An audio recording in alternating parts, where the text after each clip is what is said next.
അപ്പം എല്ലാവരും ചെയ്തുകൊണ്ടിരിക്കുന്ന കാര്യം തന്നെ നമ്മളും ചെയ്യുന്നുണ്ടെങ്കിൽ നമ്മളും ബാക്കിയുള്ളവർ എത്തുന്നിടത്ത് എത്തുള്ളൂ. അപ്പോൾ ഈ 100-ൽ ഒരാളാവണമെങ്കിൽ അവരെല്ലാം ഔട്ട് ക്ലാസ് ചെയ്യണം, ഔട്ട് ഡു ചെയ്യണം. Tier 1-നകത്ത് ഒരു ചോദ്യത്തിന് ഓൺ ആൻ ആവറേജ് 36 സെക്കൻഡ് കിട്ടും. ആ 36 സെക്കൻഡിൽ നമ്മൾ ഈ ചോദ്യം വായിക്കണം, അത് പ്രോസസ്സ് ചെയ്യണം, അനലൈസ് ചെയ്യണം, അതിൻ്റെ ശരിയുത്തരം കണ്ടുപിടിക്കണം. ശരിയുത്തരം കണ്ടുപിടിച്ചാൽ മാത്രം പോരാ, മൗസ് ക്ലിക്ക് ചെയ്ത് കറക്റ്റ് ആക്കുകയും വേണം. പിന്നെ സാർ, നമ്മൾ പലപ്പോഴും ആസ്പിറൻസ് നമ്മളോട് കമ്മ്യൂണിക്കേറ്റ് ചെയ്യുന്ന ഒരു കാര്യമാണ്, നമ്മൾ വീട്ടിലിരുന്ന് മോക്ക് ടെസ്റ്റുകൾ ചെയ്യുന്ന സമയത്ത് മാർക്കുകൾ കിട്ടാറുണ്ട്, പക്ഷേ എക്സാം ഹാളിനകത്ത് പോകുന്ന സമയത്ത് മാർക്കുകൾ പോകുന്നു, കട്ട് ഓഫ് ക്ലിയർ ചെയ്യാൻ പറ്റില്ല എന്നുള്ളത്. അങ്ങനെ എന്താണ് സാർ ആ സമയത്ത് തോന്നിയിട്ടുള്ളത്? ഹലോ, നമസ്കാരം. ഞാൻ നിങ്ങളുടെ സ്വന്തം ശ്യാംശങ്കർ. ഇന്ന് നമ്മളോടൊപ്പം ഉള്ളത് തൻ്റെ 29ാമത്തെ വയസ്സിൽ SSC CGL ക്രാക്ക് ചെയ്തുകൊണ്ട് കൺട്രോളർ ജനറൽ ഓഫ് അക്കൗണ്ട്സിൽ അക്കൗണ്ടൻ്റായി തൻ്റെ സേവനം ആരംഭിച്ച അരുൺ ജോസ് സാറാണ്. അരുൺ ജോസ് സാർ നമ്മളോടൊപ്പം ചേർന്നു. തൻ്റെ പ്രിപ്പറേഷൻ സ്ട്രാറ്റജി, ആ ഒരു ജേണി ത്രൂ ഔട്ട് നമ്മളോട് ഡിസ്ക്ലോസ് ചെയ്തുകൊണ്ട്, അല്ലെങ്കിൽ നമ്മളോട് ഷെയർ ചെയ്തുകൊണ്ട് നമ്മളെ ഇൻസ്പയർ ചെയ്യാനായിട്ട് സാർ എത്തിയിട്ടുണ്ട്. നമസ്കാരം സാർ. നമസ്കാരം. ഈ CGL എന്ന് പറയുന്നൊരു ഇതിലേക്ക് കടന്നു വരുന്നു. ഓക്കെ, അതിന് മുമ്പ് സാർ എന്താണ് സാറിൻ്റെ ക്വാളിഫിക്കേഷൻസ് എന്താണ്? ഞാൻ BTech പ്രൊഡക്ഷൻ എഞ്ചിനീയറിംഗ് ആയിരുന്നു. തൃശ്ശൂർ ഗവൺമെൻറ് എഞ്ചിനീയറിംഗ് കോളേജിൽ നിന്ന് പാസ് ഔട്ടാണ്. അതിനുശേഷം പോണ്ടിച്ചേരി സെൻട്രൽ യൂണിവേഴ്സിറ്റിയിൽ നിന്ന് MBA ജനറൽ MBA ചെയ്തു. ശേഷം ഒരു പ്രൈവറ്റ് സ്ഥാപനത്തിലൊരു 2 കൊല്ലത്തോളം വർക്ക് ചെയ്തു. പിന്നെ അതിന് ശേഷമാണ് ഒരു 25-26 വയസ്സായപ്പോഴാണ് SSC CGLനെ കുറിച്ച് ആരോ പറഞ്ഞങ്ങനെ അറിഞ്ഞതും പിന്നെ അതിനകത്തേക്ക് കടന്നു വരുന്നത്. സാറേ, ഒരു സെൻട്രൽ ഗവൺമെൻറ് എംപ്ലോയി ആവുക എന്നുള്ളൊരു സ്പാർക്ക് എവിടെ നിന്നായിരുന്നു ലഭിച്ചത്? ആരിൽ നിന്നായിരുന്നു ലഭിച്ചത്? ഞാൻ നേരത്തെ പറഞ്ഞ പോലെ പ്രൈവറ്റ് ജോലിയിലായിരുന്നു ഉണ്ടായിരുന്നത്. പ്രൈവറ്റ് ജോലിയിൽ ഞാൻ ഇഷ്ടപ്പെട്ട ആ കമ്പനിയിൽ കയറിയതാണ്. അവിടെ എങ്ങനെയായിരുന്നു വെച്ച് കഴിഞ്ഞിട്ടുണ്ടെങ്കിൽ നമ്മളൊരു ബിസിനസ് ഓൺ ചെയ്യുന്ന പോലെയുള്ള സെയിൽസ് ആയിരുന്നു. അപ്പോൾ നമ്മൾ തന്നെ സെയിൽസ് ചെയ്യണം, നമ്മൾ തന്നെ റിക്രൂട്ട് ചെയ്യണം, ക്യാഷിയറിങ് നമ്മൾ തന്നെ, ലോഡ് വരുമ്പോൾ അൺലോഡ് ചെയ്ത് റാക്കിൽ എത്തിക്കുന്നത് നമ്മൾ തന്നെ, കസ്റ്റമേഴ്സ് വലിച്ചഴിച്ചിടുന്ന ബനിയൻ മടക്കുന്നതും നമ്മൾ തന്നെ. അപ്പോൾ റിക്രൂട്ട്മെന്റും ഉണ്ടായിരുന്നു അതിനകത്ത്. അപ്പോൾ ഓൾ ഇൻ ഓൾ ആയിരുന്നു, ക്യാഷിയറിങ്ങും ഉണ്ടായിരുന്നു. ഒരു പോയിന്റ് എത്തിക്കഴിഞ്ഞപ്പോൾ ഷോർട്ട് സ്റ്റാഫ്ഡ് ആയി. അപ്പോൾ വർക്ക് പ്രഷർ കൂടി തുടങ്ങി. അങ്ങനെ വന്നു കഴിഞ്ഞപ്പോൾ എനിക്ക് പറ്റാതായി കഴിഞ്ഞപ്പോൾ ഞാൻ റിസൈൻ ചെയ്തു. ഞാൻ റിസൈൻ ചെയ്തിട്ട് പിന്നെ ഒരു പ്രൈവറ്റ് ജോലിയിലേക്ക് തിരിച്ചു പോകണം എന്നില്ല എന്നുള്ള രീതിയിലേക്കാണ് ഞാൻ റിസൈൻ ചെയ്തത്. അപ്പോൾ ആലോചിച്ച് കഴിഞ്ഞപ്പോൾ father already central government employee ആയിരുന്നു. അപ്പോൾ ആൾ പറയുന്നത് വെച്ചിട്ട് ഞാൻ നോക്കിയപ്പോൾ എന്നാൽ ഒരു തവണ ട്രൈ ചെയ്ത് നോക്കാം. പിന്നെ ഒരു ഓൾറെഡി ചെറിയൊരു ബേസ് ഉണ്ടായിരുന്നു, കാരണം എഞ്ചിനീയറിംഗ് ഗവൺമെൻറ് കോളേജിലാണ് പഠിച്ചത്. കാറ്റ് ത്രൂ ആണ് MBA ഉണ്ടായിരുന്നത്. പിന്നെ NDAയുടെ എക്സാം മുന്നെഴുതിയൊക്കെ ക്രാക്ക് ചെയ്തിട്ടുണ്ട്. അപ്പോൾ അത് വെച്ചിട്ട് ഞാൻ ട്രൈ ചെയ്ത് നോക്കാം, ചിലപ്പോൾ ഫസ്റ്റ് ചാൻസിൽ തന്നെ കിട്ടും എന്നുള്ളൊരു അമിത പ്രതീക്ഷ എനിക്ക് സ്വയം ഉണ്ടായിരുന്നു. ഓൾറെഡി ചെറിയൊരു ബേസ് ഉള്ളതുകൊണ്ട് അത് സ്ഥാനത്തായി. അപ്പോൾ അങ്ങനെയാണ് ഞാൻ ഈ 25-26ാമത്തെ വയസ്സിൽ SSC CGLനെ പ്രിപ്പയർ ചെയ്യാനായിട്ട് ഡൽഹിക്ക് വണ്ടി കയറി. പിന്നെ ഫസ്റ്റ് ചാൻസിൽ കിട്ടിയില്ല, സെക്കൻഡ് ചാൻസിൽ കിട്ടി. അപ്പോൾ ഫസ്റ്റ് ചാൻസിൽ പറഞ്ഞ പോലെ ഒരു 4.5 മാർക്കിനാണ് മിസ്സായത്. ഒരു 3 മാസത്തെ പ്രിപ്പറേഷൻ കൊണ്ട് ആ ലെവലിലേക്ക് എത്തി. പിന്നെ അത് കഴിഞ്ഞപ്പോൾ എനിക്ക് ഓൾറെഡി അതിൻ്റെ മെറ്റീരിയലും എങ്ങനെയാണ് പ്രിപ്പയർ ചെയ്യേണ്ടത് എന്നുള്ളത് അറിയായിരുന്നു. അപ്പോൾ 2ാമത്തെ ചാൻസിൽ ഞാൻ Tier 1 സെൽഫ് പ്രിപ്പറേഷനാണ് നടത്തിയിരുന്നത്. അപ്പോൾ അതിൻ്റെ ഇടയിൽ ഞാൻ ബോംബെയിൽ ഒരു 2 മാസം പാർട്ട് ടൈം വർക്ക് ചെയ്തിരുന്നു. കാരണം നമ്മുടെ ഫിനാൻഷ്യൽ നീഡ്സിനെ എല്ലായ്പ്പോഴും പാരൻസിനെ ഡിപ്പെൻഡ് ചെയ്യണമെന്ന് വിചാരിച്ചിട്ട് ബാക്കിയുള്ള സമയത്ത് നമ്മൾ അഡ്ജസ്റ്റ് ചെയ്ത് പഠിച്ചിരുന്നു. പിന്നെ അത് കഴിഞ്ഞ് Tier 1 2ാമത്തെ ചാൻസിൽ ക്രാക്ക് ചെയ്യുന്ന തോന്നി കഴിഞ്ഞപ്പോൾ വീണ്ടും Tier 2ൻ്റെ കോച്ചിങ്ങിന് ഡൽഹിയിൽ വീണ്ടും പഴയ ഇൻസ്റ്റിറ്റ്യൂട്ടിൽ പോയി പഠിക്കുകയാണ് ചെയ്തത്. ശരിക്കും പറഞ്ഞാൽ ഒരു 12th ഫെയിൽ എന്ന് പറയുന്ന സിനിമയായിട്ട് കണക്ട് ചെയ്യാൻ പറ്റും. കാരണം പാർട്ട് ടൈം ജോലി ചെയ്യുന്നു, ചെറിയൊരു കണക്ഷൻ വേണമെങ്കിൽ പറയാം. അതിലും സിനിമയിലും അതുപോലെ തന്നെയാണ് ചെയ്യുന്നത്. അപ്പോൾ സെക്കൻഡ് സ്റ്റേജിലേക്ക് വേണ്ടി കൂടുതൽ എഫേർട്ടുകൾ എടുത്ത് പഠിക്കുന്നു അല്ലേ?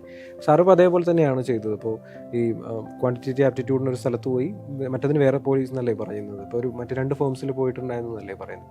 അതായത് ഇൻസ്റ്റിറ്റ്യൂട്ട് സെയിം ആയിരുന്നു. അത് ഫാക്കൽറ്റീസ് ചിലപ്പോൾ ഇടയ്ക്കിടയ്ക്ക് ഇൻസ്റ്റിറ്റ്യൂട്ട് മാറും. ഫേമസ് ആകുമ്പോൾ വേറെ ഇൻസ്റ്റിറ്റ്യൂട്ടുകൾ ഒതുക്കൊണ്ടുപോകും. അപ്പോൾ നമുക്ക് ഇഷ്ടപ്പെട്ട ഒരു ഫേമസ് ആയിട്ടുള്ള ഫാക്കൽറ്റിയുള്ള ഇൻസ്റ്റിറ്റ്യൂട്ടിൽ പോയി അവിടെ എൻ്റെ മാത്സിന് സെപ്പറേറ്റ് കോഴ്സ് ഫീ, ഇംഗ്ലീഷിന് അന്ന് ഇംഗ്ലീഷും മാത്സും മാത്രമായിരുന്നു Tier 2 ഉണ്ടായിരുന്നു. Tier 1 മാത്രമായിരുന്നു റീസണിങ് ജീവിക്കേണ്ടായിരുന്നു.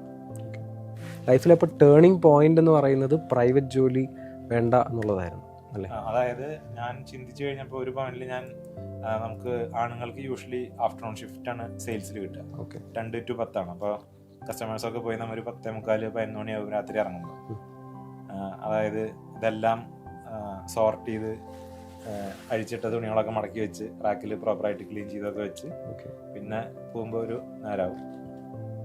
പിന്നെ ഞാനൊരു പോയിന്റിൽ ആലോചിച്ചത് MBA കഴിഞ്ഞിട്ട് ഞാൻ എന്തിനാണ് ഈ തുണി മടക്കാൻ നിൽക്കുന്നത് എന്നുള്ളൊരു പോയിന്റിൽ ചിന്തിച്ചിരുന്നു. എല്ലാ ജോലിക്കും അതിൻ്റെതായ മഹത്വം ഉണ്ടില്ല എന്നല്ല, പക്ഷെ ഞാൻ കുറച്ചും കൂടെ ബെറ്റർ ഓപ്ഷൻ എന്ന് എനിക്ക് തോന്നിയ രീതിയിൽ ഗവൺമെന്റ് ജോലി അന്നേരം തോന്നിയില്ല. ഞാൻ റിസൈൻ ചെയ്തതിന് ശേഷം എന്നാൽ ട്രൈ ചെയ്യാമെന്ന് കരുതിയിട്ടാണ് ഞാൻ. അതാണ് എൻ്റെ ടേണിംഗ് പോയിന്റ്. സാറ് തന്നെ ഡിസേർവിംഗ് ആണ്, സാറിൻ്റെ ഒരു എബിലിറ്റിയും കാര്യങ്ങളും വെച്ച് സാറ് കുറച്ചുകൂടെ ഡിസേർവിംഗ് ആണെന്ന് തോന്നിയിരുന്നു. കുറച്ചും കൂടെ ട്രൈ ചെയ്ത് നോക്കിയിട്ട് കിട്ടിയാൽ നല്ലതാണെന്ന് തോന്നിയിരുന്നു. ഓക്കെ, അപ്പോൾ അതിൽ ബിലീഫും ഉണ്ട്, കോൺഫിഡൻസ് എന്ന് പറയുന്ന ഒരു ഫാക്ടർ വലിയ രീതിയിൽ ഇൻഫ്ലുവൻസ് ചെയ്തിട്ടുണ്ട്. അത് സെൽഫ് ബിലീഫ് ഇടയ്ക്കൊക്കെ നഷ്ടപ്പെട്ടു പോയിട്ടുണ്ട്. അതായത് ഈ പറഞ്ഞ കാര്യം നമ്മൾ മോക്ക് ടെസ്റ്റുകൾ എഴുതുമ്പോൾ കൺസിസ്റ്റന്റ് അല്ലാതെ മാർക്ക് വരുമ്പോൾ നമുക്ക് തോന്നും ഇത് ഇട്ടിട്ട് പോയാലോ എന്ന് തോന്നും. പക്ഷെ ബേസിക് ആയിട്ട് എനിക്ക് ഒരു ആറ്റിറ്റ്യൂഡ് എന്തായിരിക്കണം ഈ CGL പ്രിപ്പയർ ചെയ്യേണ്ടത് ചെയ്യുന്നവർ വേണ്ടതെന്ന് തോന്നി കഴിഞ്ഞാൽ നമ്മൾ തല്ലി കൊന്നിട്ടാലും തല്ലി കൊന്നിട്ട് കുഴിച്ചു മൂടിയാലും തിരിച്ചു മുറികൂടി തിരിച്ചു വരും എന്നുള്ളൊരു മെന്റാലിറ്റി വേണമെന്ന് തോന്നിയിരുന്നു. കിൽ ബില്ല് ഉമാ തുർമാന്റെ ഒരു ക്യാരക്ടർ ഉണ്ട്, ജീവനോടെ ശവപ്പെട്ടിയിൽ കുഴിച്ചിടും. കിൽ ബിൽ വോളിയം 1 ആണെന്ന് തോന്നുന്നു. അതിനകത്ത് ശവപ്പെട്ടി പൊളിച്ച് മണ്ണ് തുറന്ന് പുറത്തെത്തുന്ന ഒരു മെന്റാലിറ്റി ഉണ്ട്.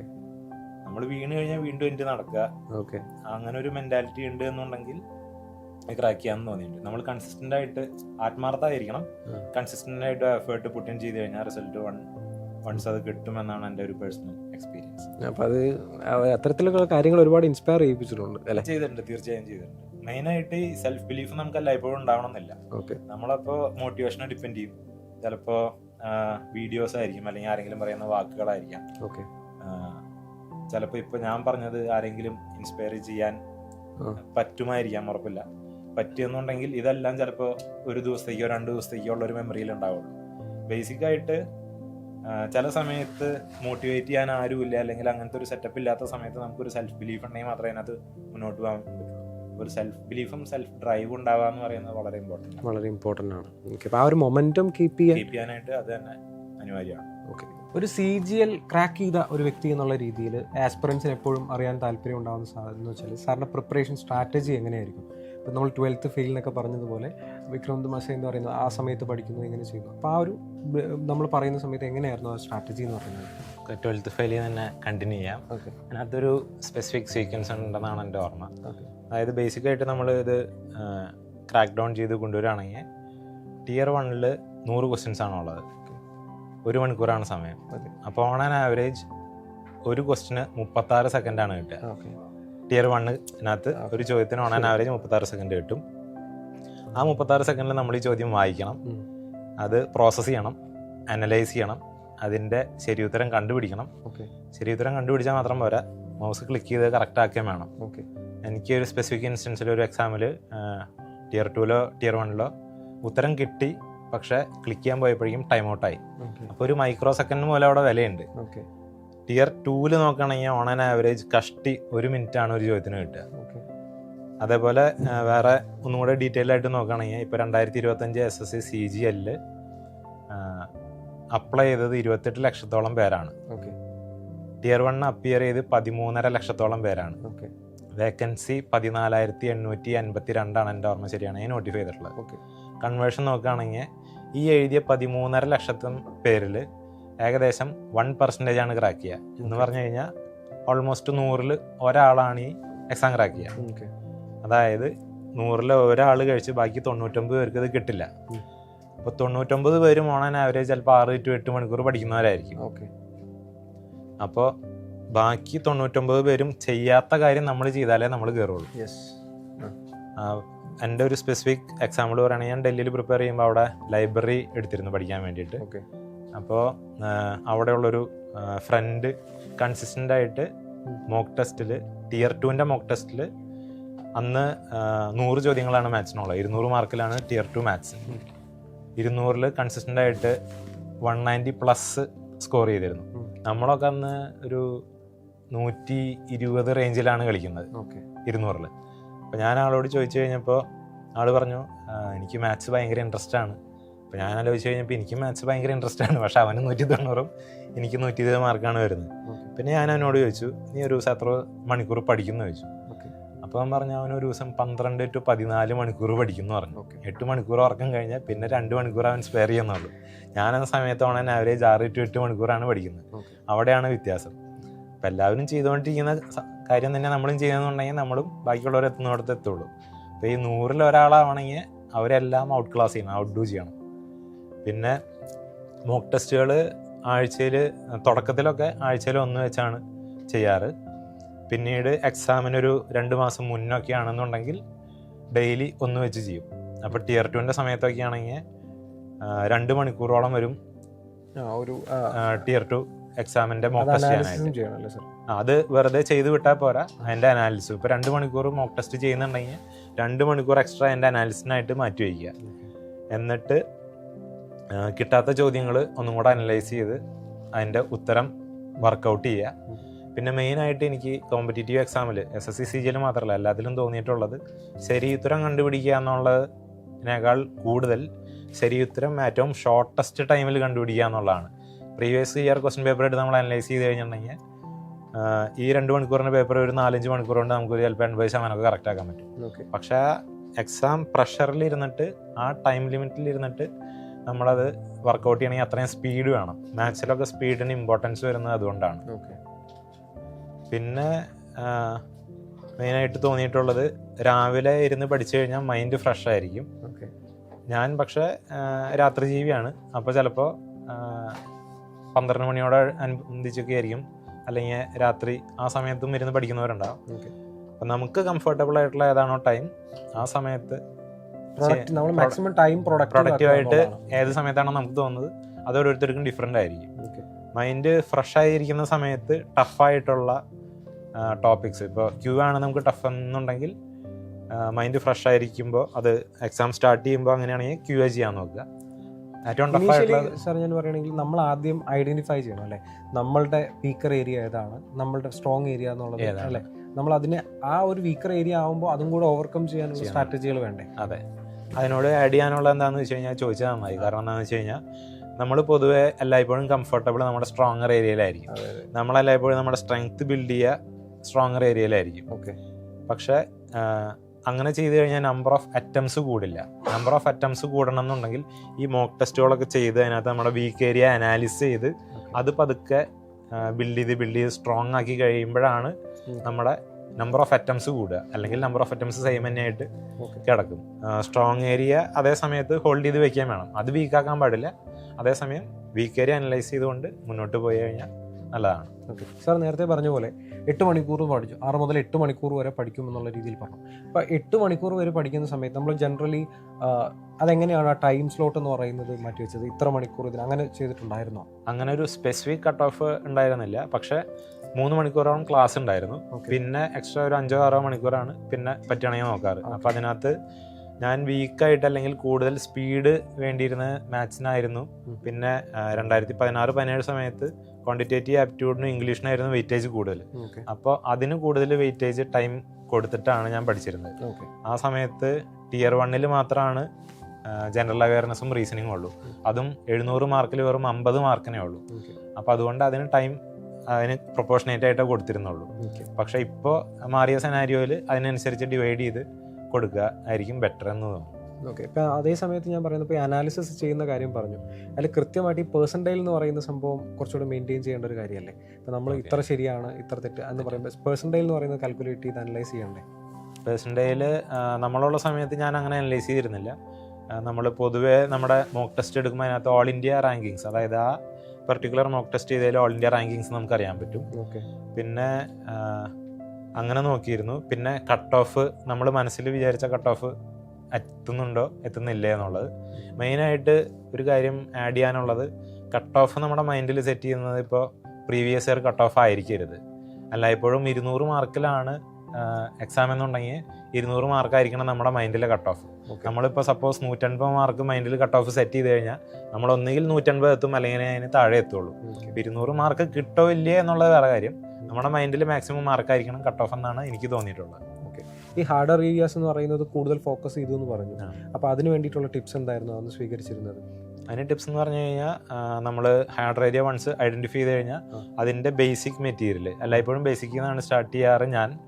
അപ്പോൾ അത് ബേസിക്സ് പഠിച്ചിട്ട് അതിൻ്റെ കുറച്ച് ക്വസ്റ്റ്യൻസ് എടുത്ത് ബിൽഡ് ചെയ്ത് പിന്നെ അതിൻ്റെ ടഫറായിട്ടുള്ള കോൺസെപ്റ്റ് കൂടുതൽ വേണ്ട ചോദ്യങ്ങൾ ചെയ്ത് അത് ക്രാക്ക് ചെയ്ത് അതിൻ്റെ നമ്പർ ഓഫ് ക്വസ്റ്റ്യൻസ് ആ പെർട്ടിക്കുലർ മോഡലിൽ ചെയ്യുമ്പോൾ നമ്മൾ സ്ട്രോങ് ആയിട്ട് വരും. അങ്ങനെയാണ് ഞാൻ വർക്കൗട്ട് ചെയ്തിരുന്നത്. എങ്ങനെയാണെന്ന് വെച്ച് കഴിഞ്ഞാൽ എനിക്ക് സ്ട്രോങ് ആയിട്ടുള്ള ഏരിയ എല്ലായ്പ്പോഴും ഞാൻ ഫസ്റ്റ് ചെയ്യണം എന്ന് നിർബന്ധമില്ല. ഞാൻ അതൊരു 3-4 മോക്ക് ടെസ്റ്റ് ചെയ്യുമ്പോൾ നമുക്ക് നമ്മുടെ കംഫർട്ടബിൾ ഏരിയാസ് മനസ്സിലാവും.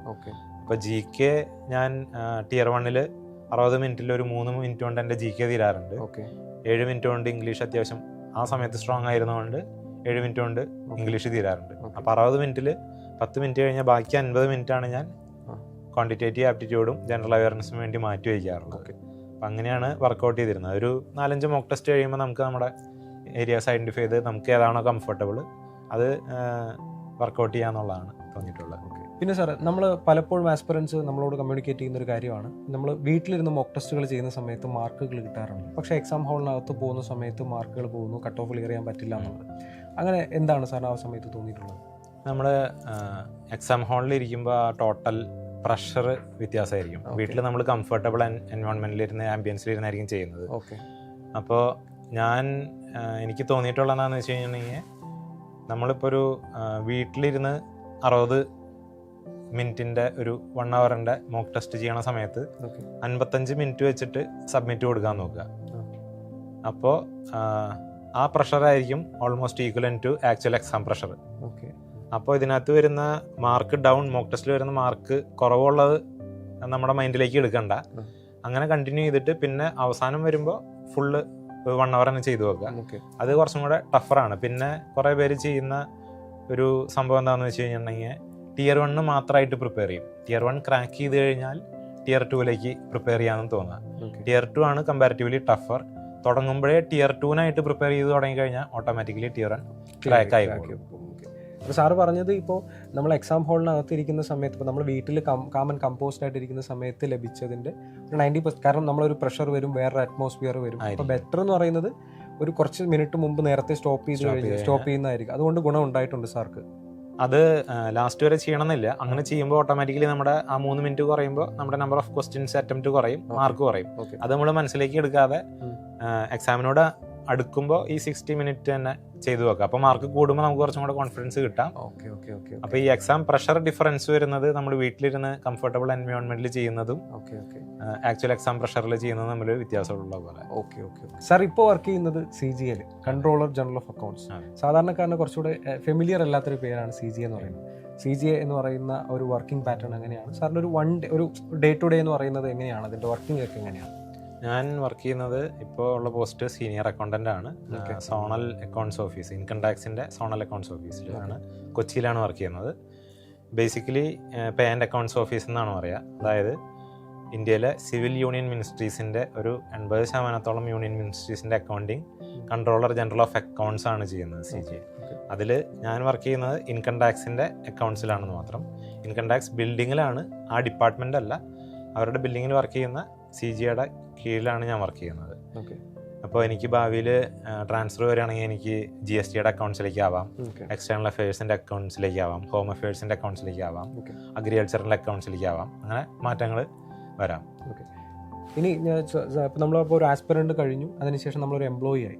ആ ഇനീഷ്യലി ഉണ്ടായിരുന്ന ട്രെയിനിങ് പീരിയഡ്, അല്ലെങ്കിൽ ഈ പറയുന്ന സാർ A level 4-ലാണ് കയറുന്നത്, 5-ലാണ് കയറുന്നത്. അപ്പം അങ്ങനെ വരുന്ന സമയത്ത് ഉണ്ടാകുന്ന ഇനീഷ്യൽ ട്രെയിനിങ്, ആ പ്രൊബേഷൻ, ആ ഒരു ഡീറ്റെയിൽസ് ഒക്കെ ഒന്ന് ഷെയർ ചെയ്യാം. അപ്പോൾ ആസ്പിറൻസിന് തീർച്ചയായിട്ടും താല്പര്യം ഉണ്ടാവും അറിയാനായിട്ട്. ഞാൻ കയറുന്നത് പേ ലെവൽ 5-ലാണ്, അക്കൗണ്ടന്റ് പോസ്റ്റിലാണ് കയറുന്നത്. ഇപ്പോൾ ബേസിക് പേ എന്ന് പറയുന്നത് ഇപ്പോൾ പേ ലെവൽ 5 സ്റ്റാർട്ടിങ് 30,000-അടുത്താണ്. പിന്നെ 30,000 രൂപ സപ്പോസ് ബേസിക് പേ ഉണ്ടെന്ന് കരുതുക.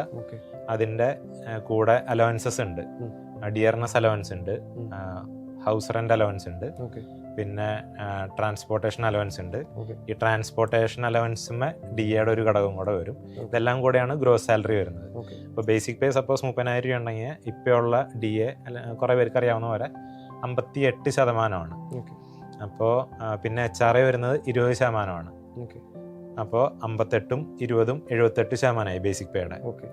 പിന്നെ ട്രാൻസ്പോർട്ടേഷൻ അലവൻസ് എൻ്റെ പോസ്റ്റിൽ വരുന്നത് ഒരു 3000-4000 റേഞ്ചിനാണ്. അതിൻ്റെ കൂടെ ഈ ട്രാൻസ്പോർട്ടേഷൻ അലവൻസിൻ്റെ DA പെർസെൻ്റ് ആയിട്ടുള്ള 58% കൂടെ എനിക്ക് DA ഓൺ TA എന്ന് പറഞ്ഞിട്ടും കൂടെ വരും. അപ്പോൾ ഓൾമോസ്റ്റ് 30,000 രൂപ ബേസിക് സാലറി ഉള്ള ആൾക്ക് അലവൻസ് എല്ലാം കൂട്ടിയിട്ട് ഗ്രോസ് സാലറി വരെ ഒരു 60,000-അടുത്ത് കഷ്ടി 55 to 60 ആയിരിക്കും. അതിനകത്ത് ഇപ്പോൾ NPS ആണ്, ന്യൂ പെൻഷൻ സ്കീമാണെന്നുണ്ടെങ്കിൽ അതിൻ്റെ റിക്കവറി ഉണ്ടാവും. അപ്പോൾ ഗ്രോസ് സാലറി വരെ ഒരു 55 to 60 ആയിരിക്കും ഈ 30,000 രൂപ ബേസിക് സാലറി ഉള്ള ആൾക്ക് വരിക. അത് പേ ലെവൽ 5 ഞാൻ കയറിയത്. SSC CGL റിക്രൂട്ട്മെൻറ്റ് നടക്കുന്നത് ഗ്രൂപ്പ് ബിയും ഗ്രൂപ്പ് സിയും നോൺ ഗസ്റ്റഡ് പോസ്റ്റുകളിലേക്കാണ് ഇപ്പോൾ നടക്കുന്നത്. മുന്നേ ഗസറ്റഡ് ഗ്രൂപ്പ് ബി പോസ്റ്റിലേക്ക് റിക്രൂട്ട്മെന്റ് ഉണ്ടായിരുന്നു. അപ്പോൾ പേ ലെവൽ സ്റ്റാർട്ട് ചെയ്യുന്നത് പേ ലെവൽ 4 തൊട്ട് പേ ലെവൽ 7 വരെയുള്ള പോസ്റ്റുകളിലേക്കാണ് SSC CGL ഇപ്പോൾ റിക്രൂട്ട് ചെയ്യുന്നത്. മുന്നേ പേ ലെവൽ 8 ഡയറക്റ്റ് റിക്രൂട്ട്മെന്റ് ഉണ്ടായിരുന്നു. ഇപ്പം എൻ്റെ അറിവിൽ അതില്ല. അപ്പോൾ പേ ലെവൽ 4 ഏകദേശം ബേസിക് പേ ഒരു 25,000 ചില്ലാനാണെന്ന് തോന്നുന്നു. ടാക്സ് അസിസ്റ്റന്റ് തുടങ്ങിയുള്ള പോസ്റ്റുകൾ. അതിനപ്പോൾ ഇൻ ഹാൻഡ് അപ്രോക്സിമേറ്റ്ലി ഒരു 50,000 അടുത്തായിരിക്കും. പേ ലെവൽ 7 ഒക്കെ ഉള്ളവർക്ക് ഒരു 80,000 90,000 ആ റേഞ്ചിലായിരിക്കും ഗ്രോസ് സാലറി വരാമെന്നാണ് ഞാൻ മനസ്സിലാക്കിയിട്ടുള്ളത്. ഈ പ്രൊബേഷൻ ടൈം പീരീഡ് എങ്ങനെയായിരുന്നു സാർ? പ്രൊബേഷൻ പീരീഡ് വരുന്നത് 2 കൊല്ലമാണ്. അതിനുശേഷം നമ്മൾ കൺഫേം ആകും. എൻ്റെ പോസ്റ്റിലിപ്പോൾ ഞാൻ ജോയിൻ ചെയ്ത സമയത്ത് 3 കൊല്ലത്തിൽ ഓട്ടോമാറ്റിക്കലി അക്കൗണ്ടൻറ്റ് പോസ്റ്റിൽ നിന്ന് സീനിയർ അക്കൗണ്ടൻറ്റ് പോസ്റ്റിലേക്ക് പേ ലെവൽ 6 പ്രൊമോട്ട് ആവും. ഞാനിപ്പോൾ സീനിയർ അക്കൗണ്ടൻറ്റ് പോസ്റ്റിലാണുള്ളത്. പിന്നെ അടുത്തത് ഈ കേഡറിലുള്ളത് ഗസ്റ്റഡ് ഓഫീസർ എക്സാം എഴുതി പാസ്സായാൽ direct pay level 8 promotion. Pay level 7 bypass ചെയ്ത് പേ ലെവൽ 8 പോകും. നോൺ യൂണിഫോം പോസ്റ്റാണ്. പേ ലെവൽ 8 4 കൊല്ലം കംപ്ലീറ്റ് ചെയ്ത് കഴിഞ്ഞാൽ പേ ലെവൽ 9 ഓട്ടോമാറ്റിക്കലി പേ level upgradation, non financial upgradation കിട്ടും.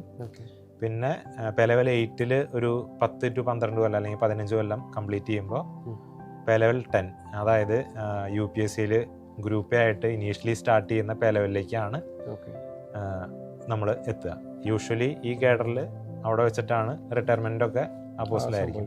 അത് സീനിയർ അക്കൗണ്ട്സ് ഓഫീസർ എന്ന് പറഞ്ഞ പോസ്റ്റാണ് വരുന്നത്. ഇതിൽ സാർ ഇപ്പോൾ CGA എന്ന് പറയുന്നത് അതിൻ്റെ വർക്കിംഗ് പാറ്റേൺ എങ്ങനെയാണ്? ഈ പറയുന്ന കൺട്രോളർ ജനറൽ ഓഫ് അക്കൗണ്ട്സ് എന്ന് പറയുമ്പോൾ ജനറലി അറിയാത്ത ആളുകളുണ്ടാവും. അപ്പോൾ അതിൻ്റെ വർക്കിംഗ് രീതി എന്താണ് ആ സംഭവം എന്ന് പറയുന്നത്? മുന്നേ CAG കൺട്രോളർ ആൻഡ് ഓഡിറ്റർ ജനറലിൽ തന്നെയായിരുന്നു ഓഡിറ്റ്സും അക്കൗണ്ട്സും ഹാൻഡിൽ ചെയ്തിരുന്നത്.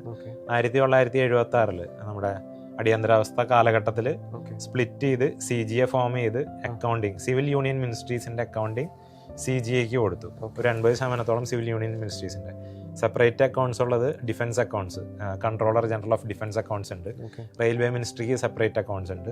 പോസ്റ്റ് ആൻഡ് ടെലികമ്മ്യൂണിക്കേഷൻസിന് സെപ്പറേറ്റ് അക്കൗണ്ട്സ് ഉണ്ട്. ബാക്കി വരുന്ന ഇപ്പോൾ അഗ്രികൾച്ചർ, കോൾ ആൻഡ് മൈൻസ്, പിന്നെ home affairs, external affairs, GST, income tax, അതുകൂടാതെ വരുന്ന കുറേ സിവിൽ യൂണിയൻ മിനിസ്ട്രീസിൻ്റെ മൊത്തം അക്കൗണ്ടിങ് ഹാൻഡിൽ ചെയ്യുന്നത് കൺട്രോളർ ജനറൽ ഓഫ് അക്കൗണ്ട്സ് ആണ്. അപ്പം അതിൽ തന്നെ എനിക്ക് പോസ്റ്റിംഗ് കിട്ടിയത് ഇൻകം ടാക്സിൻ്റെ അക്കൗണ്ട്സിലാണ്. അതേപോലെ എൻ്റെ ഫ്രണ്ട്സ് GSTയുടെ അക്കൗണ്ട്സിൽ വർക്ക് ചെയ്യുന്നവരുണ്ട്, ഹോം അഫയേഴ്സിൻ്റെ അക്കൗണ്ട്സിൽ വർക്ക് ചെയ്യുന്നവരുണ്ട്. അപ്പോൾ ഭാവിയിൽ ട്രാൻസ്ഫർ വരുമ്പോൾ അതിനകത്തേക്ക് ഡിപ്പാർട്ട്മെന്റിലേക്ക് ട്രാൻസ്ഫറുകൾ വരാം. അപ്പോൾ ഇതിൻ്റെ ഒരു കീഴിൽ വരുന്നത്, ഈ ഒരു ജൂറിസ്ഡിക്ഷൻ്റെ കീഴിൽ വരുന്ന കാര്യങ്ങൾ എന്ന് പറയുമ്പോൾ ജനറലി പറയുന്നത് എങ്ങനെയായിരിക്കും? നമ്മൾ CAGയിൽ പറയുമ്പോൾ ഇന്ത്യയിൽ മൊത്തമായിട്ട് വരുന്ന ഓഡിറ്റിംഗ് കാര്യങ്ങളെല്ലാം CAGയുടെ കീഴിൽ വരുന്നു.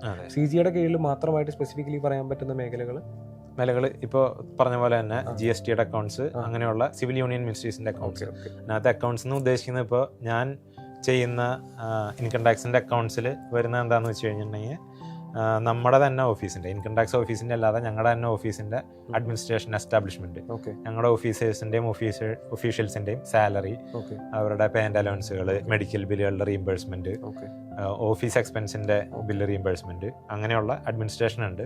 പിന്നെ ഇൻകം ടാക്സ് ഓഫീസേഴ്സിൻ്റെ ഒഫീഷ്യൽസിൻ്റെ ഒക്കെ പെൻഷൻ, ഓൾഡ് പെൻഷൻ സ്കീമിൽ, പഴയ പെൻഷൻ സ്കീമിലുള്ളവർക്കും അതേപോലെ ന്യൂ പെൻഷൻ സ്കീം ഇപ്പോൾ പുതിയതായിട്ട് കൊണ്ടുവന്ന UPSൽ റിട്ടയർമെൻ്റ് ആയിട്ടില്ലെങ്കിലും ഇതിൻ്റെയൊക്കെ പെൻഷൻ ഉള്ള സെക്ഷൻ ഉണ്ട്. അപ്പോൾ അഡ്മിനിസ്ട്രേഷൻ, പെൻഷൻ സെക്ഷൻ ഉണ്ട്. പിന്നെ അക്കൗണ്ട്സ്, ഗവൺമെൻറ് അക്കൗണ്ട്സ്, അതായത് ഇപ്പോൾ ഇൻകം ടാക്സിന് വരുന്ന റെസീപ്റ്റുകൾ, അവർക്ക് കിട്ടുന്ന റവന്യൂ, അത് അക്കൗണ്ട് ചെയ്യപ്പെടുന്നത് CGA ത്രൂ ആണെന്ന് പറയാം. ഇൻകം ടാക്സിന് മാത്രമല്ല ബാക്കിയുള്ള സിവിൽ യൂണിയൻ മിനിസ്ട്രീസിൻ്റെ ഈ പറഞ്ഞ പോലെ. പിന്നെ പ്രീ ചെക്ക്, അതായത് ഇൻകം ടാക്സ് ഗസ്റ്റഡിൻ്റെ ഓഫീസിൽ നിന്നുള്ള ബില്ലുകൾ വരുമ്പോൾ അത് റൂൾ പ്രകാരമാണോ വന്നിട്ടുള്ളതെന്ന് നോക്കി ചെക്ക് ചെയ്യുന്ന പ്രീ ചെക്ക് സെക്ഷൻ. പിന്നെ ഓഡിറ്റ് സെക്ഷൻ, അതായത് ഇതെല്ലാം ചെയ്തതിന് ശേഷം ഇത് എവിടെയെങ്കിലും അപാകതയുണ്ടോ, അതിനകത്ത് ഫിനാൻഷ്യൽ റിക്കവറി നടത്താനുണ്ടോ, ചെയ്തിരിക്കുന്ന പ്രൊസീജിയേഴ്സ് കറക്റ്റ് ആണോ എന്ന് ചെക്ക് ചെയ്യാനുള്ള ഓഡിറ്റ് സെക്ഷൻ. ഇത്രയും സെക്ഷനുകളാണ് ഈ അക്കൗണ്ട്സിൽ മെയിനായിട്ട് വരുന്നത്. ഓക്കെ, അപ്പോൾ ഇത് കഴിഞ്ഞ് കഴിഞ്ഞാൽ പിന്നെ നമ്മൾ സാറിപ്പോൾ പറഞ്ഞതുപോലെ പേ ലെവൽ 5 ജോയിൻ ചെയ്യുന്നത്, ഇപ്പോൾ പേ ലെവൽ 6 അപ്പോൾ ഈ പറയുന്ന പ്രൊമോഷൻ എന്ന് പറയുന്നത് എക്സാം ത്രൂ ആയിരുന്നു, ഇതിൻ്റെ ഡിപ്പാർട്ട്മെൻറ്റിൽ എക്സാം ത്രൂ ആയിരുന്നു, അതോ എങ്ങനെയായിരുന്നു അതിൻ്റെ? നമ്മുടെ കാഡറിൽ എക്സാം ആകെ ഒരു എക്സാമേ ഉള്ളൂ. അത് ഈ ഗസ്റ്റഡ് ഓഫീസർ പോസ്റ്റിന് വേണ്ടിയിട്ടുള്ള AAO അസിസ്റ്റന്റ് അക്കൗണ്ട്സ് ഓഫീസറിൻ്റെ കമ്പ്യൂട്ടർ ബേസ്ഡ് ടെസ്റ്റാണ്. ആ ഒരു എക്സാം മാത്രമേ ഉള്ളൂ. അത് ഞാൻ ജോയിൻ ചെയ്യുന്ന സമയത്ത് അക്കൗണ്ടൻ്റായിട്ട് ജോയിൻ ചെയ്ത് 3 കൊല്ലം സർവീസ് കംപ്ലീറ്റ് ചെയ്യുന്നവർ ഈ എക്സാമിന് എലിജിബിൾ ആകും. എക്സാം വരുമ്പോൾ നമ്മളത് പാസ്സായി കഴിഞ്ഞാൽ ഗസ്റ്റഡ് ഓഫീസറായിട്ട് പോസ്റ്റഡ് ആകും. പേ ലെവൽ 8 പോസ്റ്റിംഗ് വരുന്നത്. പിന്നീട് പേ ലെവൽ 8 എത്തിക്കഴിഞ്ഞാൽ ഒരു 10 to 15 കൊല്ലത്തിൻ്റെ ഉള്ളിൽ ഇപ്പോഴത്തെ ലെവലിൽ പേ ലെവൽ 10 സീനിയർ അക്കൗണ്ട്സ് ഓഫീസർ എന്നുള്ള പോസ്റ്റിലാണ് പൊതുവെ റിട്ടയർമെൻറ്റ് വരുന്നത്. അതിനനുസരിച്ച് എക്സ്പീരിയൻസ് ഉള്ളവർ ചിലവർ മാത്രം പേ ലെവൽ 11 അടുത്ത ലെവലിലേക്ക് പ്രൊമോട്ടഡ് ആകും. പൊതുവെ പേ ലെവൽ 10 വെച്ചിട്ടാണ് നമ്മൾ പൊതുവെ റിട്ടയർമെൻറ്റ് ആവുക. അപ്പോൾ പേ ലെവൽ 5 തുടങ്ങി 10 യൂഷ്വലി സിനാരിയോ. അത് കഴിഞ്ഞാൽ പിന്നെ UPSCയുടെ കേഡറിൽ വരുന്നത്. അപ്പോൾ ഇതിൽ പ്രീമിയം പോസ്റ്റ് എന്ന് പറയുമ്പോൾ UPSC കേഡറിൽ വരും. അപ്പോൾ അത് കീഴിൽ വരുന്ന കാര്യങ്ങളെല്ലാം അത് അസിസ്റ്റന്റ് കൺട്രോളർ ഓഫ് അക്കൗണ്ട്സ് എന്ന് പറഞ്ഞ പോസ്റ്റാണ്. ഇനീഷ്യൽ UPSCയുടെ എൻട്രി.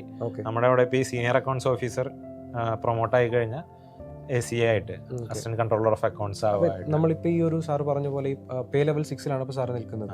അപ്പോൾ നമ്മളിപ്പോൾ ഈ കാറ്റഗറി മാറുന്ന പറയുമ്പോൾ ഡിപ്പാർട്ട്മെന്റ്സ് മാറാന്ന് പറയുമ്പോൾ അങ്ങനെ സ്വിച്ച് ഓവർ ചെയ്യുന്ന സമയത്ത് പേ ലെവൽ 6 മാത്രമായിരിക്കും നമ്മൾ മാറേണ്ടത്, അതോ നമുക്ക് ഡിപ്പാർട്ട്മെന്റ് മാറുന്ന സമയത്ത് പേ ലെവൽ 7 അല്ലെങ്കിൽ പേ ലെവൽ 5 അങ്ങനെ ഇതിലേക്ക് മാറി വരും? ഇതിനകത്ത് ട്രാൻസ്ഫർ വരുമ്പോൾ പേ ലെവൽ മാറില്ല. ബേസിക്കലി എക്സാം ഈ AAO ഗസ്റ്റഡ് പോസ്റ്റിന് മാത്രമേ ഉള്ളൂ. ബാക്കിയെല്ലാം സീനിയോറിറ്റി ബേസ്ഡ് പ്രൊമോഷൻസ് ആണ്. സീനിയോറിറ്റി ബേസ്ഡ് പ്രൊമോഷൻസ് തന്നെയാണ്. എക്സാം ഈ ഗസ്റ്റഡ് പോസ്റ്റിന് മാത്രമേ ഉള്ളൂ. അപ്പോൾ നമ്മൾ ട്രാൻസ്ഫർ വരുമ്പോൾ സെയിം പേ ലെവൽ തന്നെയായിരിക്കും മാറുക. ഈ ട്രാൻസ്ഫറിനൊപ്പം പ്രൊമോഷൻ ഉണ്ടെങ്കിൽ മാത്രമാണ് പേ ലെവൽ മാറുള്ളൂ. ഇനിയിപ്പോൾ നമുക്ക് CGയുടെ ഓഫീസ് വർക്ക് ചെയ്യുന്നത് കൊച്ചി ബേസ് ചെയ്തിട്ടാണ്. അപ്പോൾ ഇനി മറ്റു ഓഫീസുകൾ, ഇതിൻ്റെ സോണൽ ഓഫീസുകളും മറ്റു സ്ഥലങ്ങളൊക്കെ ഉള്ളത് CGയിൽ ഇപ്പോൾ ഇൻകം ടാക്സിൻ്റെ തന്നെ കേരളത്തിലുള്ളത് പേ ആൻഡ് അക്കൗണ്ട്സ്, അതായത് സോണൽ അക്കൗണ്ട്സ് ഓഫീസ് കൊച്ചിയിലുണ്ട്, ട്രിവാൻഡ്രത്തുണ്ട്. ഈ 2 കൊച്ചിയുടെ കീഴിൽ കോഴിക്കോടും തൃശ്ശൂരും വേറെ ബ്രാഞ്ചുകൾ വരുന്നുണ്ട്. പിന്നെ ഇത് ഇൻകം ടാക്സിൻ്റെ മാത്രം അക്കൗണ്ട്സ് ആണ്. കൊച്ചിയിൽ ഇൻകം ടാക്സിൻ്റെ അക്കൗണ്ട്സ് ചെയ്യുന്ന ഓഫീസ് ഉണ്ട്, അഗ്രികൾച്ചറിനുണ്ട്, GSTക്ക് ഉണ്ട്, കസ്റ്റംസ് ഉണ്ട്, പിന്നെ സെൻട്രൽ PWD ഉണ്ടെന്നാണ് എൻ്റെ അറിവ്. അപ്പോൾ കൊച്ചിയിലും ട്രിവാൻഡ്രം കോഴിക്കോടായിട്ട് കൂടുതൽ ഓഫീസുകളുണ്ട്. ബാക്കി ചില ജില്ലകളിൽ മാത്രം ഇതിന് ഓഫീസുകളുണ്ട്. അത് ഇൻകം ടാക്സിൻ്റെ മാത്രം അക്കൗണ്ടിങ് ഓഫീസല്ല, ബാക്കിയുള്ള ഡിപ്പാർട്ട്മെൻറ്റ്സിൻ്റെയും അക്കൗണ്ടിങ് ഓഫീസുകൾ അവിടെയുണ്ട്. ഇനി മറ്റൊരു കാര്യം ഏറ്റവും കൂടുതൽ ആളുകൾക്ക് അറിയാൻ താല്പര്യപ്പെടുന്ന ഒരു സംഭവം എന്ന് വെച്ചാൽ നമ്മളിപ്പോൾ കൂടുതൽ മാർക്കുള്ള ആളുകൾക്ക് ഹോം ടൗൺ തന്നെ കിട്ടാൻ സാധ്യതയുണ്ട്. മീൻസ് അങ്ങനെ ഒരു പ്രിഫറൻസ് എന്ന് പറയുന്ന ഒരു സംഭവം ഉണ്ടല്ലോ, അതിലേക്ക് എങ്ങനെയാണ് വരിക? അത് ഡിപ്പാർട്ട്മെന്റ് ബേസ് ചെയ്തിട്ടാണ് വരിക. ഇപ്പോൾ കേരളത്തിൽ തന്നെ കിട്ടണമെന്നുണ്ടെങ്കിൽ GST, ഇൻകം ടാക്സ്, കസ്റ്റംസ്, പിന്നെ CAG, ഈ 4 ഡിപ്പാർട്ട്മെൻറ്റുകളായിരിക്കും കുറച്ചും കൂടെ നല്ലത്. പൊതുവെ SSC CGL all India service liability ആണെങ്കിലും ഈ പറഞ്ഞ CAG, income tax, GST, customs ഇതിനൊക്കെ സോൺ ബേസ്ഡ് ആയിട്ട് അവർ ലോക്ക് ചെയ്ത് വെച്ചിരിക്കുകയാണ്. അപ്പോൾ ട്രാൻസ്ഫർ ഉണ്ടെങ്കിൽ അവർക്ക് കേരളത്തിൻ്റെ ഉള്ളിൽ അങ്ങോളായിരിക്കും ട്രാൻസ്ഫർ. അതേസമയം ഞങ്ങളുടെ ഇപ്പോൾ ഡിപ്പാർട്ട്മെൻറ്റിൽ ഞാനിപ്പോൾ സപ്പോസ് ഗസ്റ്റഡ് ഓഫീസർ പരീക്ഷ എഴുതി പാസ്സായിട്ട് AAO ആവുകയാണെന്നുണ്ടെങ്കിൽ എനിക്ക് ഓൾ ഇന്ത്യ സർവീസ് ലയബിലിറ്റിയാണ്. ഞാൻ ചിലപ്പോൾ ആൻഡമാൻ നിക്കോബാറിലോ ലക്ഷദ്വീപിലോ ലഡാക്കിലോ നോർത്ത് ഈസ്റ്റിലോ ഒക്കെ ട്രാൻസ്ഫർ എനിക്ക് വരാം. അപ്പോൾ അവിടെ പോകാൻ പറ്റില്ല എന്ന് പറയാൻ പറ്റില്ല, കാരണം already all India service liability ആണ്. അപ്പോൾ നാട്ടിൽ തന്നെ കിട്ടണമെന്നുണ്ടെങ്കിൽ നേരത്തെ പറഞ്ഞ 4 ഡിപ്പാർട്ട്മെൻറ്റുകളായിരിക്കും കുറച്ചും കൂടെ ബെറ്റർ. പിന്നെ മെറിറ്റ് കം പ്രിഫറൻസ് ബേസിലാണ് നമുക്ക് CGL നിന്ന് എടുക്കുക. അപ്പോൾ നമുക്ക് ഹയർ മാർക്ക് ഉണ്ടെങ്കിൽ നമുക്ക് ഇഷ്ടമുള്ള പോസ്റ്റ് ചൂസ് ചെയ്യാം. പിന്നെ സ്റ്റേഷൻ പ്രിഫറൻസ് പൊതുവെ ചോദിക്കും. അപ്പോൾ അതിന് നമുക്ക് നല്ല ഹയർ മാർക്സ് ഉണ്ടെങ്കിൽ നമുക്ക് ഇഷ്ടപ്പെട്ട ചിലപ്പോൾ നമ്മുടെ വീട്ടിൽ നിന്ന് 2 കിലോമീറ്റർ ദൂരമുള്ള ഓഫീസിൽ തന്നെ വർക്ക് ചെയ്യാം, അങ്ങനെ താല്പര്യമുള്ളവരാണെന്നുണ്ടെങ്കിൽ. അപ്പോൾ അതിനാണ് ഇപ്പോൾ ഈ അഡ്വാൻസ് മാർക്സ് എന്ന് പറയുന്നത് വളരെ ഇമ്പോർട്ടൻ്റ് ആണ്. അതെ, ആ ഒരു ബേസിക് ക്വസ്റ്റനിങ് വെക്കുന്നതല്ല ഇപ്പോഴും നല്ലതാണ്. അപ്പോൾ നമ്മൾ സാധാരണ കട്ട് ഓഫ് ക്ലിയർ ചെയ്യുന്നതിനൊപ്പം തന്നെ കുറച്ചുകൂടെ അഡ്വാൻസ് മാർക്ക് പറയുമ്പോൾ ഈ മെറിറ്റ് കം പ്രിഫറൻസിന് കുറച്ചുകൂടെ ഹെൽപ്ഫുൾ ആവും. അതെ, എത്രയധികം മാർക്ക് ഉണ്ടോ അത്രയും നല്ല പോസ്റ്റുകൾ നമുക്ക് കിട്ടാം. നമുക്ക് ഹോം സ്റ്റേഷൻ കിട്ടാനുള്ള സാധ്യതകൾ കൂടുതലായിരിക്കും നമ്മൾ ചൂസ് ചെയ്യുന്ന ഡിപ്പാർട്ട്മെന്റ് അനുസരിച്ച്. ഇപ്പം നമ്മൾ സി ജി എ പറ്റി നമ്മൾ പറഞ്ഞു, ഇപ്പോൾ കൺട്രോൾ ജനറൽ ഓഫ് അക്കൗണ്ട്സിനെ പറ്റി പറഞ്ഞു. ഓക്കെ, അപ്പോൾ ഇതിൽ നമ്മൾ സി ജി എൽ വരുന്ന സമയത്ത് പേ ലെവൽ 4 മുതൽ 7 വരെ ഉണ്ടെന്ന് സാർ പറഞ്ഞു. ഇപ്പോൾ ജനറലി നമ്മൾ നോക്കുന്ന സമയത്ത് സി ജി എല്ലിൻ്റെ മൊത്തമായിട്ടുള്ള വരുന്ന സമയത്ത് ജൂനിയർ സ്റ്റാറ്റിസ്റ്റിക്കൽ ഓഫീസർ ഉണ്ട്, അസിസ്റ്റന്റ് സെക്ഷൻ ഓഫീസർ ഉണ്ട്, GST ഇൻസ്പെക്ടർ ഉണ്ട്, പ്രിവെന്റീവ് ഓഫീസർ ഉണ്ട്, കാര്യങ്ങളുണ്ട്. അപ്പോൾ ആസ്പിറൻസിന് കൂടുതൽ താല്പര്യം ഉണ്ടാവുക എന്ന് പറയുന്നത് ഈ പറയുന്ന പോസ്റ്റുകൾ എങ്ങനെയൊക്കെയാണ്, ഏത് രീതിയിലായിരിക്കും ഇതിൻ്റെ വർക്കിംഗ് രീതിയിൽ എന്നുള്ള രീതിയിലായിരിക്കും അറിയാൻ താല്പര്യം ഉണ്ടാകും. അതിനെക്കുറിച്ച് എന്താണ് സാർ? അതിനെക്കുറിച്ച് നമ്മുടെ ബേസിക് CGL നോട്ടിഫിക്കേഷനിലുള്ള പോലെ തന്നെ ഏകദേശം 40ഓളം പോസ്റ്റുകളിലേക്കാണ് റിക്രൂട്ട്മെന്റ് നടക്കുന്നത്. അപ്പോൾ മുന്നായിരുന്നുണ്ടെങ്കിൽ ഡയറക്റ്റ് ഗസ്റ്റഡ് ഓഫീസർ പോസ്റ്റിലേക്ക് റിക്രൂട്ട്മെന്റ് ഉണ്ടായിരുന്നു. അസിസ്റ്റന്റ് ഓഡിറ്റ് ഓഫീസർ അല്ലെങ്കിൽ assistant accounts officer pay level 8ലേക്ക്. കഴിഞ്ഞ കൊല്ലവും ഇക്കൊല്ലവും അത് ഇല്ലാന്ന് തോന്നുന്നു. ഇപ്പോൾ പേ ലെവൽ 7 തൊട്ടാണുള്ളത്. അപ്പോൾ കൂടുതലും നല്ല മാർക്ക് കിട്ടുന്നവർ ചൂസ് ചെയ്ത് കണ്ടിട്ടുള്ളത് മിനിസ്ട്രി ഓഫ് എക്സ്റ്റേണൽ അഫയേഴ്സിൽ ASO അസിസ്റ്റന്റ് സെക്ഷൻ ഓഫീസേഴ്സ്, അതേപോലെ വേറെ പല മിനിസ്ട്രിയിലും ASO ആയിട്ടുള്ള പോസ്റ്റുകൾ വരുന്നുണ്ട്. പിന്നെ ഇൻകം ടാക്സ് ഇൻസ്പെക്ടർ, കസ്റ്റംസിൽ preventive officer, examiner, GST inspector, പിന്നെ comptroller and auditor general AG's ഓഫീസിൽ ഓഡിറ്ററായിട്ട് കയറി പിന്നെ ഗസ്റ്റഡ് പോസ്റ്റിലേക്ക് പ്രൊമോഷൻ പരീക്ഷ എഴുതി പാസ്സാവുന്ന പോസ്റ്റുകളുണ്ട്. അപ്പം എൻ്റെ തന്നെ കൂടെ വർക്ക് ചെയ്തിരുന്ന ഒരു ഫ്രണ്ട്, അവൻ എക്സ്റ്റേണൽ അഫയേഴ്സിൽ MEAയിൽ ASO ആയിട്ട് ഡൽഹിയിൽ ജോയിൻ ചെയ്തു. 3 കൊല്ലം അവിടെ സർവീസ് ചെയ്തിട്ട് പിന്നെ അവൻ തജിക്കിസ്ഥാനിലായിരുന്നു 3 കൊല്ലം പോസ്റ്റിംഗ്. ഇപ്പോൾ അത് കംപ്ലീറ്റ് ചെയ്ത് ഓൾമോസ്റ്റ് അടുത്തത് ന്യൂസിലൻഡിലേക്കാണ് പോസ്റ്റിംഗ് എന്ന് കേട്ടത്. അപ്പോൾ നല്ല ഹൈ മാർക്സ് ഒക്കെ ഉള്ളവരാണെന്നുണ്ടെങ്കിൽ നമ്മൾ റിട്ടയർ ആകുമ്പോഴേക്കും ഒരു 5-10 കൺട്രീസ് കാണാം, അവിടുത്തെ കൾച്ചറും ലൈഫൊക്കെ എക്സ്പീരിയൻസ് ചെയ്യാം. ഈ എംബസിയുടെ കീഴിൽ വർക്ക് ചെയ്യുന്ന പോലെയാണോ? അതെ. ഓക്കെ. പിന്നെ അതുപോലെ ഇപ്പോൾ ഈ സെക്ഷൻ ഓഫീസറിൻ്റെ കാര്യമാണ് വരുന്നത്. ഇപ്പോൾ പ്രിവെന്റീവ് ഓഫീസർ പോലെയുള്ള പോസ്റ്റുകളുണ്ടല്ലോ. അപ്പോൾ അതിനെ കുറിച്ച് പറയുകയാണെങ്കിൽ ഇപ്പോൾ നമുക്ക് ഇപ്പോൾ പലപ്പോഴും ആസ്പിറൻസിന് അറിയാത്തൊരു കാര്യം എന്ന് വെച്ചാൽ പ്രിഫറൻസുകൾ എങ്ങനെ കൊടുക്കണം. പ്രിഫറൻസ്, അതായത് ഇപ്പോൾ നമ്മൾ Tier 2 എഴുതുന്ന സമയത്ത് തന്നെ Tier 2-നോടൊപ്പം തന്നെ പ്രിഫറൻസ് കൊടുക്കാൻ പറയാറുണ്ട്. അപ്പോൾ ഇന്ന പോസ്റ്റുകൾ ആദ്യം നൽകണം, ആ പ്രിഫറൻസ് ഓർഡർ എന്ന് പറയുന്നത് എങ്ങനെയായിരിക്കും ചെയ്യേണ്ടത്? ഇപ്പോൾ അത് ഓരോരുത്തരുടെയും പേഴ്സണൽ ചോയ്സ് ആണ്. ബേസിക്കലി കണ്ടുവരുന്ന രീതി എന്താണെന്ന് വെച്ച് കഴിഞ്ഞാൽ പേ ലെവൽ നോക്കിയിട്ടാണ് കൊടുക്കുക. അതായത് നല്ല മാർക്കുള്ള ആൾ ഒരിക്കലും പേ ലെവൽ 4 ചിലപ്പോൾ ഓപ്റ്റ് ചെയ്തൊന്നും വരില്ല. പിന്നെ നാട്ടിൽ കിട്ടണോ അതോ പുറമെ വർക്ക് ചെയ്യാൻ ഓക്കെ ആണോ എന്നുള്ളത്. അപ്പോൾ ചിലപ്പോൾ നല്ല മാർക്കുള്ള ആളായിരിക്കും, പക്ഷേ ഫാമിലി ഇഷ്യൂസ് കൊണ്ടോ അല്ലെങ്കിൽ എന്തെങ്കിലും കൺസ്ട്രെയിൻസ് കൊണ്ടോ നാട്ടിൽ നിൽക്കേണ്ട അവസ്ഥ വന്നാൽ ആ പേ ലെവൽ 7 വിട്ടിട്ട് ചിലപ്പോൾ പേ ലെവൽ 6-ലോ 5-ലോ ജോയിൻ ചെയ്യുന്നവർ കാണാറുണ്ട്. അപ്പോൾ നമുക്ക് എന്താണോ വേണ്ടതെന്ന് ഒരു ക്ലിയർ കട്ട് ഐഡിയ ഉണ്ടെങ്കിൽ അതിനനുസരിച്ച് കൊടുക്കുകയാണ് നല്ലത്. പിന്നെ ഈ പറഞ്ഞ മാതിരി ഗ്ലാമറസ് പോസ്റ്റ് എന്ന് പറയുന്നത് ഇൻകം ടാക്സ് ഇൻസ്പെക്ടർ, MEAയിൽ ASO, പിന്നെ പ്രിവെന്റീവ് ഓഫീസർ, എക്സാമിനർ, അത് കസ്റ്റംസിൽ വരുന്നത്, GST ഇൻസ്പെക്ടർ എന്നിവയാണ്.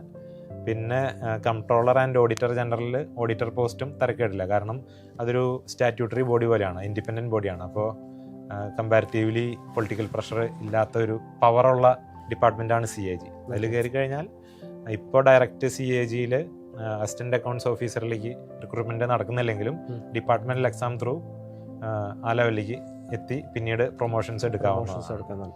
അപ്പോൾ പ്രിഫറൻസ് കൊടുക്കുന്ന സമയത്ത് ബെറ്റർ എന്ന് പറയുന്നത് നമ്മുടെ പേഴ്സണൽ ഒപ്പീനിയനൊപ്പം തന്നെ ഈ പേ സ്കെയിലും കൂടെ നോക്കുന്നത് നല്ലതായിരിക്കും. അങ്ങനെയാണെങ്കിൽ അടുത്ത ചോദ്യം വെച്ചാൽ, ഇപ്പോൾ നമ്മുടെ സീനിയർ അക്കൗണ്ടന്റ് ആയിട്ട് ജോലി ചെയ്യുന്നു, ഇനി ഒരു CGL എഴുതുകയാണെങ്കിൽ ഏത് പോസ്റ്റ് ആയിരിക്കും? ഇപ്പം തന്നെയുള്ള പോസ്റ്റുകൾ തന്നെ തുടരാനായിരിക്കും അതോ മറ്റേതെങ്കിലും പോസ്റ്റിലേക്ക് പോകാനായിരിക്കും ആഗ്രഹം?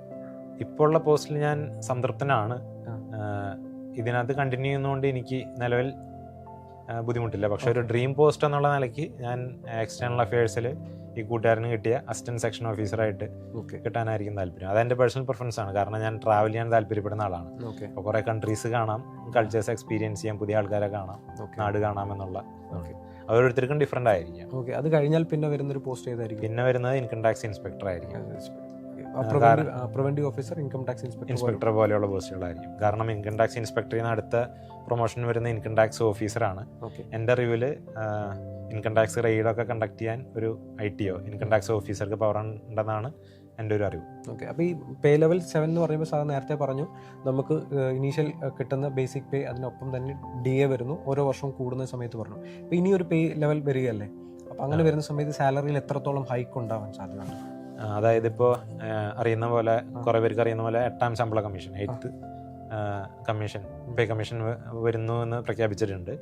അപ്പോൾ അതിൽ അപ്രോക്സിമേറ്റ് ഒരു ഫിറ്റ്മെൻറ്റ് ഫാക്ടർ, അതായത് ഒരു മൾട്ടിപ്ലിക്കേഷൻ ഫാക്ടർ വരുന്നത് അപ്രോക്സിമേറ്റ്ലി 1.87 to 2 ഒക്കെയാണ്. അതിന് കൂടുതലും പറയുന്നുണ്ട്. ഓൺ ആൻ ആവറേജ് 2 ബേസിക് പേയിൽ വരും. അതായത് ഇപ്പോൾ എൻ്റെ ബേസിക് പേ സപ്പോസ് 35,000 ആണെന്നുണ്ടെങ്കിൽ അത് ഇൻറ്റു 2 70,000 വെച്ചിട്ടായിരിക്കും ബേസിക് പേ വരാം. പിന്നെ വീണ്ടും റീസ്റ്റാർട്ട് ചെയ്യും. അപ്പോൾ DA 0 ആയിരിക്കും. പിന്നെ അതേപോലെ DA on TA-യും 0 ആയിരിക്കും. പിന്നെ അത് ഈ DA-യിൽ 6 മാസം വരുമ്പോൾ ഇൻക്രിമെൻ്റ് ഉണ്ടാവും. അതിനനുസരിച്ച് കൂടി പിന്നീട് പോകും. അപ്പോൾ ഇപ്പോൾ ഉള്ള പോസ്റ്റിൽ ഇപ്പോൾ ഉള്ള പേ ലെവലിൽ നിന്ന് 8th പേ കമ്മീഷൻ വരുമ്പോൾ ഒരു 15,000 to 20,000 രൂപ ശമ്പളത്തിൽ കൂടാൻ സാധ്യതയുണ്ടെന്നാണ് തോന്നുന്നത്. അത് ആക്ച്വലി വന്നാലാണ് പറയാൻ പറ്റുള്ളൂ. ഓക്കെ. ഇനി ഉണ്ടാകുന്നൊരു കാര്യം എന്ന് വെച്ച് കഴിഞ്ഞാൽ ഇപ്പോൾ നമ്മളിപ്പോൾ പറഞ്ഞു നമ്മൾ ഇനീഷ്യൽ പേ ഉണ്ടെന്ന് പറഞ്ഞു, അതിനൊപ്പം തന്നെ TA പറഞ്ഞു, DA പറഞ്ഞു.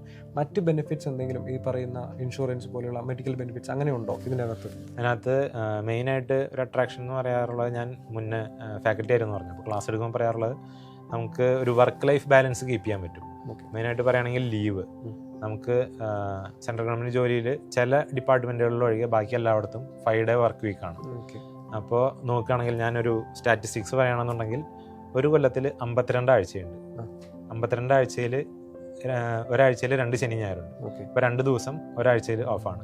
അപ്പം അങ്ങനെ നോക്കുകയാണെങ്കിൽ 52 × 2 104 ദിവസം നമുക്ക് വർക്ക് ചെയ്യണ്ട, ശനി ഞായറും കാരണം. പിന്നെ നമുക്കൊരു കൊല്ലത്തിൽ 30 ഏൺഡ് ലീവ് കിട്ടും. അപ്പോൾ 104 30 134 സിക്ക് ലീവ് ഒരു 10ഓളം കിട്ടും. അപ്പോൾ 144. പിന്നെ ഒരു 17ഓളം പബ്ലിക് ഹോളിഡേയ്സ് വരും. അപ്പോൾ 144 17 161. ഈ പബ്ലിക് ഹോളിഡേയ്സ് 17 ചിലപ്പോൾ ശനി ഞായറിൻ്റെ ഇടയിലൊക്കെ ആയിരിക്കും വരാം. അപ്പോൾ ആ 17 തന്നെ മൊത്തം കിട്ടണമെന്നില്ല. പക്ഷേ അപ്പോൾ 161. പിന്നെ ഒരു കൊല്ലത്തിൽ 8 കാഷ്വൽ ലീവും 2 റെസ്ട്രിക്റ്റഡ് ഹോളിഡേ ഉണ്ട്. അപ്പോൾ 8 2 10 161 10 171 ദിവസം ഹോളിഡേയ്സ് പോലെ നമുക്ക് പറയാം. അതായത് 365 ദിവസത്തിൻ്റെ പകുതി 182.5 ദിവസമാണ്. 171 ദിവസം എന്ന് പറയുന്നത് നമുക്ക് മൊത്തം ലീവ് എടുക്കാൻ പ്രാക്ടിക്കലി പറ്റില്ലെങ്കിലും ആ വർക്ക് ലൈഫ് ബാലൻസ് ചെയ്യാനായിട്ട് അത് വളരെ സഹായകരമാണ്. പിന്നെ വേറെ അലവൻസ് എന്ന് പറയുന്നത്, ഇപ്പോൾ ലേഡീസിനാണെന്നുണ്ടെങ്കിൽ മെറ്റേണിറ്റി ലീവ് 6 മാസത്തോളം ഫ്രീ സാലറിയിൽ വരുന്നുണ്ട്. അത് കൂടാതെ 2 കുട്ടികൾക്ക് 18 വയസ്സാവുന്നവരെ 2 കൊല്ലത്തോളം ചൈൽഡ് കെയർ ലീവ് എന്ന് പറഞ്ഞിട്ട് കിട്ടും. അതിൽ ആദ്യത്തെ 365 ദിവസം 100% സാലറിയിൽ ലീവാണ്. രണ്ടാമത്തെ കൊല്ലത്തിൽ 80% സാലറിയിലാണ് ലീവ് ഉള്ളത്. അത് ഭയങ്കര ഒരു ബെനിഫിറ്റാണ്. കുട്ടികൾ 18 വയസ്സാവുന്നതിൻ്റെ ഉള്ളിൽ എപ്പോൾ വേണമെങ്കിലും എടുക്കാം. അതൊരു കൊല്ലത്തിൽ എൻ്റെ അറിവിൽ 3 സ്പെല്ലായിട്ട് എടുക്കാം. പിന്നെ ചിൽഡ്രൻ എഡ്യൂക്കേഷൻ അലവൻസ് വരുന്നുണ്ട്. ഇതിൽ ഞാനൊന്ന് ആഡ് ഓൺ ചെയ്യുകയാണ്. ഇപ്പോൾ നമ്മളിപ്പോൾ ലീവിൻ്റെ കാര്യം പറഞ്ഞു, ഇപ്പോൾ ഇത്രയും ദിവസം ഈ മെറ്റേണിറ്റി ലീവ് പോലെ പറഞ്ഞു. അപ്പോൾ ഈ ട്രെയിനിങ്ങിൻ്റെ സമയത്ത്, പ്രൊബേഷൻ സമയത്തും ഈ ലീവ് അപ്ലിക്കബിൾ ആയിരിക്കും? അത് എനിക്ക് ഒന്ന് റെഫർ ചെയ്യേണ്ടി വരും. പക്ഷേ അത് അപ്ലിക്കബിൾ ആയിരിക്കാനാണ് സാധ്യത. പെറ്റേണിറ്റി ലീവ് ഉണ്ടല്ലോ. പെറ്റേണിറ്റി ലീവ് ഉണ്ട്. അതായത് അത് 15 ദിവസം ആണുങ്ങൾക്ക്, 15 ദിവസം ഒരു ചൈൽഡിന് 15 ദിവസമാണ്. മാക്സിമം 2 ചൈൽഡ് വരെയാണെന്ന് തോന്നുന്നു. അപ്പോൾ 15 ദിവസമാണ് മെറ്റേണിറ്റി ലീവ് വരുന്നത്. പിന്നെ ഇപ്പോൾ ആഡ് ഓൺ ചെയ്യാനുള്ളത് ചിൽഡ്രൻ എഡ്യൂക്കേഷൻ അലവൻസ്. 3 വയസ്സ് തൊട്ട് 18 വയസ്സാവുന്ന വരെയോ അതോ ഡിഗ്രി വരെയോ ഒരു കുട്ടിക്ക് ഒരു കൊല്ലം 33,000 ചില്ലാൻ രൂപ ചിൽഡ്രൻ എഡ്യൂക്കേഷൻ അലവൻസ് ആയിട്ട് എംപ്ലോയിക്ക് ലഭിക്കും. ഇപ്പോൾ 2 പേരുണ്ടെന്നുണ്ടെങ്കിൽ 66,000 67,000 രൂപ ഒരു കൊല്ലം ചിൽഡ്രൻ എഡ്യൂക്കേഷൻ അലവൻസ് ആയിട്ട് 3 വയസ്സ് തൊട്ട് ഡിഗ്രി കംപ്ലീറ്റ് ചെയ്യുന്ന അല്ലെങ്കിൽ 18 വയസ്സ് വരെയുള്ള കുട്ടികൾക്ക് ലഭിക്കുന്നതാണ്. പിന്നെ ഞാൻ പറഞ്ഞ ലീവുകൾക്ക് പുറമെ കൊറോണ സമയത്ത് ആയതുകൊണ്ട് അത് നിന്നു പോയിരുന്നു. ഇപ്പോൾ അത് കണ്ടിന്യൂ ചെയ്യുന്നില്ല എന്നുണ്ട്. മുന്നേ ഈ സെൻട്രൽ ഗവൺമെൻറ് എംപ്ലോയീസിന് അഡ്വഞ്ചർ സ്പോർട്സ് പ്രൊമോട്ട് ചെയ്യാനായിട്ടൊരു സ്കീം ഉണ്ടായിരുന്നു. അപ്പോൾ അതിന് ഉള്ള കോഴ്സ് ഫീ ഒരു പരിധി വരെ 75% വരെ റീംബേഴ്സബിളും ആണ്. പിന്നെ അത് അപ്ലൈ ചെയ്ത് കിട്ടിക്കഴിഞ്ഞാൽ 30 ദിവസത്തോളം എക്സ്ട്രാ സ്പെഷ്യൽ ക്യാഷ് ലീവ് വേറെ കിട്ടും. അതിനൊക്കെ ടേംസ് ആൻഡ് കണ്ടീഷൻസ് ഉണ്ട്. പക്ഷേ ഈ 171 ലീവിന് പുറമെയാണ് ഈ പറഞ്ഞ സ്പെഷ്യൽ ക്യാഷ് ലീവ് 30 വരുന്നത്. അതായത് നമ്മൾ ഗവൺമെൻറ് അംഗീകൃതമായിട്ടുള്ള ട്രക്കിംഗ് അല്ലെങ്കിൽ സൈക്ലിംഗ് ചെയ്യുന്ന ഇൻസ്റ്റിറ്റ്യൂഷൻസിൽ നിന്ന് നമ്മൾ ആ കോഴ്സ് ചെയ്തു എന്നുണ്ടെങ്കിൽ അതിൻ്റെ 75-80% കോഴ്സ് ഫീ റീഇംബേഴ്സബിൾ ആണ്. അതിന് നമുക്ക് ലീവും എക്സ്ട്രാ തരും. അപ്പോൾ അങ്ങനെ ആകർഷകമായിട്ടുള്ള കുറേ കാര്യങ്ങൾ ഉണ്ട്.